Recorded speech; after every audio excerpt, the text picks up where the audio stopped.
শহীদ president Ziaur Rahman ঠিক এইভাবে মুক্তিযুদ্ধের ঘোষণা দিয়ে, স্বাধীনতার ঘোষণা দিয়ে জনগণকে ঐক্যবদ্ধ করে মুক্তিযুদ্ধ করেছিল একটি মাত্র লক্ষ্যে।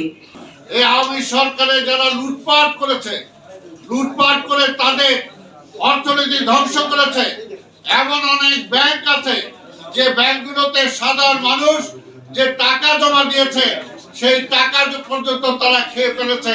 আমরা স্বাধীনতা পেয়েছি, কিন্তু আমাদের আন্দোলন চলছে, কারণ এখনো স্বৈরাচাররা তারা কিন্তু চুপচাপ নেই। আপনারা দেখেছেন বিভিন্ন জায়গায় বিশৃঙ্খলা হচ্ছে, আপনারা দেখেছেন শ্রমিক সন্তোষ, আপনারা দেখেছেন বিভিন্ন জায়গায় ঘেরাও কর্মসূচি।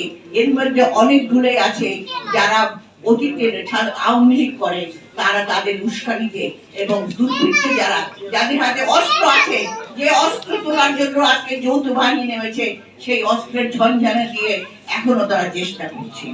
আজকে আমাদের এই যে পুলিশ মনিরুল বাশার, যাকে যুগ্ম হবে পুলিশ সুপার বোধহয়, তিনি বোধহয় গতকাল 2 দিন আগে ভারতে তাকে বর্ডার দিয়ে পার করে দিয়েছে।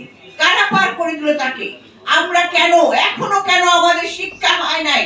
আমার মা বোন ভাই বোন সবাই তো বুকে রক্ত দিচ্ছে। আপনাদের খেয়াল আছে শহীদ প্রেসিডেন্ট জিয়াউর রহমান ঠিক এইভাবে মুক্তিযুদ্ধের ঘোষণা দিয়ে, স্বাধীনতার ঘোষণা দিয়ে জনগণকে ঐক্যবদ্ধ করে মুক্তিযুদ্ধ করেছিল একটি মাত্র লক্ষ্যে।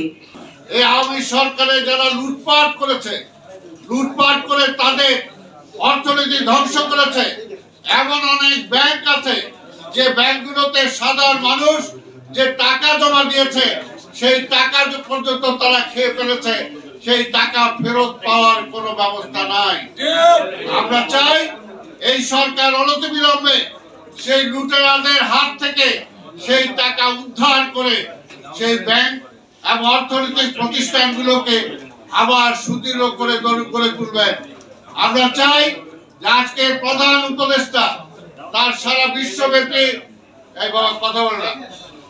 বিশ্বব্যাপী তার একটি ভালো ভূমিকা আছে, তার ভালো একটি অবস্থান আছে। আমরা চাই যে নতুন কোনো ঋণ আমরা চাই না। আমরা চাই যে বিভিন্ন ব্যাংকের, ওয়ার্ল্ড ব্যাংক থেকে শুরু করে, এশিয়ান ব্যাংক থেকে শুরু করে বিভিন্ন দাতা গোষ্ঠী যে টাকা দিয়েছে সেই টাকাগুলো আওয়ামী সরকার সব খেয়ে ফেলেছে।